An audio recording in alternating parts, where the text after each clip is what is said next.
Sumbong at aksyon sa Wanted sa radyo. Itawag ang inyong mga sumbong at reklamo sa 090887 Tulfo o magsadya sa Radyo 5 Lunes hanggang Biyernes mula alas 9 ng umaga hanggang alas 2 ng hapon. Wanted sa radyo sa Radyo 5 92.3 News FM. Alright, at ang sumbong at aksyon na ito ay atid sa inyo ng Pag-ibig Fund. Sa Pag-ibig, ang pinaghirapan, may katuparan. At nandito ngayon, maghaharap sila ngayon harapan. Dito, ito, pareho. Oo, kasi na-aired natin Magkaharap. itong si Mr. Lucio Rojas noong May 16. Okay. Isang taxi driver ng Winleyan kasi nga idol, nagkaroon ng aksidente, nagkabanggaan sila. Kaya lang kinuha nitong Hyundai Accent yung kanyang lisensya. Kaya andito naman ngayon yung si driver ng Hyundai Accent.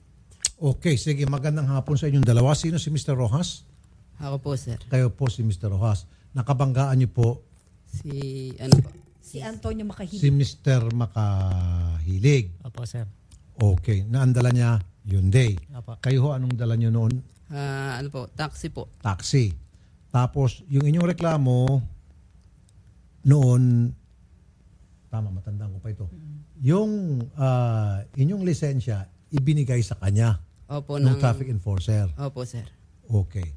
Sige. So, Sir Antonio, Sir Tony, Sir. nasaan na po yung lisensya niya? Nasa akin po, sir. Nasa iyo. Opo. Okay. Bakit nga pala ibinigay ng traffic enforcer? Sir, nung time nung nabangga ako doon sa EDSA Timog, kitang-kita naman po yung ebidensya doon sa sasakyan. Yung lumapit kagad po yung MMDA, and then kinuha yung lisensya niya. Ang sabi niya sa amin, mag-arigluhan kayo. Yes. Kinonfirm ko naman po sa kanya nung time na yon. Oh. Kaya hindi na namin napicturan. Oh. Kasi ang pagkaka-expect ko naman, okay naman sa kanya. Bumaba kami doon sa area, sir, na maluwag. Okay. Sir, papaiksiin natin. Opo. So, inaamin mo nasa yung lisensya. Opo. Ba't ayaw nyo pa po ibigay sa kanya? Sir, ang ano ko lang, yung security ko na hindi ko na kailangan ako din lahat yung papagawa. Kasi Ano po? Security.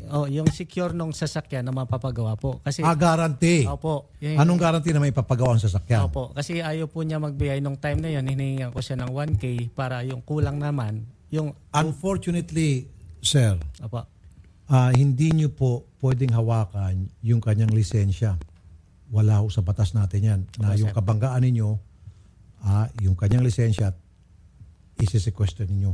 At hawakan yung hindi siya nagbabayad. Wala ho yung ganun sa batas natin. Opo, sir. Alright? Bawal ho yan. Opo, sir. Dapat, sir, ang pwede lang gumawa niyan ay yung traffic enforcer na may panikit. Opo. Iimbestigahan kayo, gagawa siya ng report, titikitan siya, and that's it.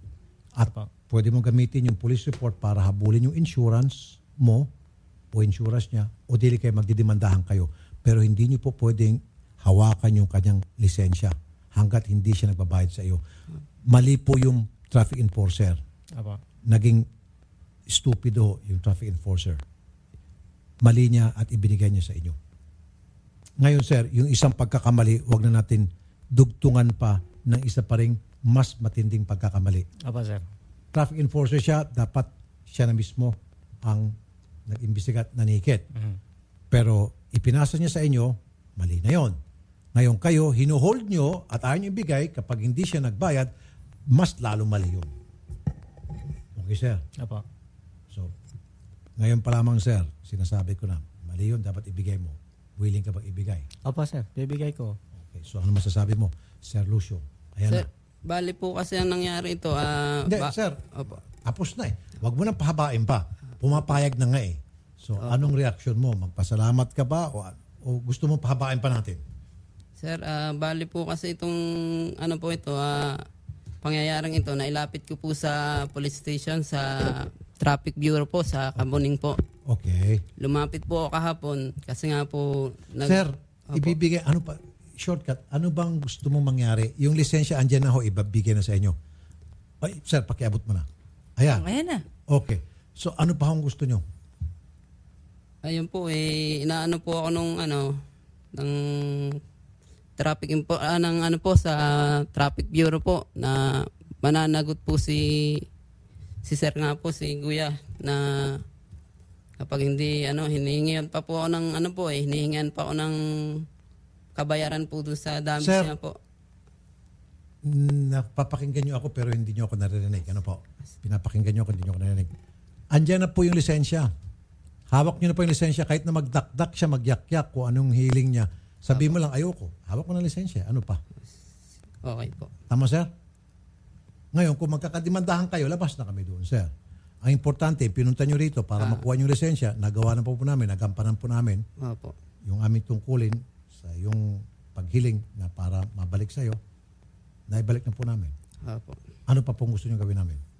Paano po kaya yun, sir? Kasi po, ang nangyari nito, ako po ang naging, ilang araw po akong di nakabiyahe nun eh. Yun, sir. Opo. Hindi na namin pwedeng gawin yun. Opo. Sobra na po yun, sir. Sobra na yun. Opo. Naibalik na namin yung lisensya sa inyo, okay na yun. Yung pong hindi, yung naabala kayo dahil yung lisensya napunta sa kanya, habulin niyo po yung traffic enforcer. Habulin niyo po siya. Pwede niyo po siyang sampahan ng kaso, magdemandahan kayo, siya rin magdidemanda sa iyo dahil bakit yung binangga mo yung kanyang sasakyan at sino magpaparepair ng kanyang sasakyan, Opo. sino ba may kasalanan sa inyo? Siya po bumangga sir eh. Okay. So, nakukuha mo to, Sir Lucio. Sino magpaparepair ng kanyang sasakyan? Yun ang tinatanong niya eh. Sabi ko, walang pakialam. Insurance, magdemandahan kayo. Ikaw naman, sino magbabayad doon sa pagkakaipit ng iyong lisensya for so many days na wala kang kita, di ba? Opo. Pareho kayo may problema. Opo. So, mag-usap na lang ho kayo. O sa barangay o sa korte. Ang importante, sir, nagampanan po namin, sabi ko kanina, yung gusto mong gawin namin Opo. na maisoli yung lisensya mo, nagawa po namin. Okay, sir? Okay po. Salamat po, sir. Sir, Salamat maraming salamat po sir. Magandang hapon po. Okay. Po. Sumbong at aksyon sa Wanted sa radyo. Itawag ang inyong mga sumbong at reklamo sa 090887 Tulfo o magsadya sa Radyo 5 Lunes hanggang Biyernes mula alas 9 ng umaga hanggang alas 2 ng hapon. Wanted sa radyo sa Radyo 5 92.3 News FM. Be sure to come back. Use 5 everywhere. Copyright 2016.